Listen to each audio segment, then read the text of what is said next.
ঘুমের আগে বালিশে মাথা রেখে মনে মনে একটি আমল করুন। একজন সাহাবীকে আমলের জন্য 3 বার বিশ্বনবী জান্নাতের সুসংবাদ দিয়ে দিয়েছেন।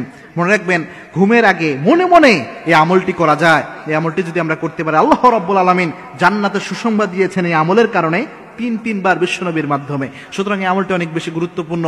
এই আমলগুলো আমরা অনেক সময় সিনসিয়ারলি করি না, যার কারণে এর ফাদিলা থেকে আমরা বঞ্চিত হই। মনে রাখবেন, সাহাবে کرام তাদের জীবনকে সাজাতেন আমলের মাধ্যমে।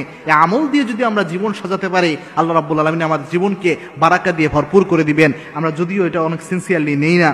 এই আমলটি আল্লাহর হাবিব ইসলাম থেকে এসেছে। একদা আল্লাহর হাবিব ইসলাম একটা দার্সের মতো করে এইভাবে বসেছিলেন, সাহাবা একরামের সামনে আলোচনা করছিলেন। আল্লাহর হাবিব বললেন, এই মুহূর্তে যে সাহাবী দার্সে উপস্থিত হবে, মসজিদে নববীতে উপস্থিত হবে, ওই সাহাবী জান্নাতি। সাহাবা একরাম লক্ষ্য করলেন, একজন সাহাবী উপস্থিত হলেন। দ্বিতীয় দিন আল্লাহর হাবিব আবার বললেন, এখন যে ব্যক্তি উপস্থিত হবে সেই ব্যক্তি জান্নাতি।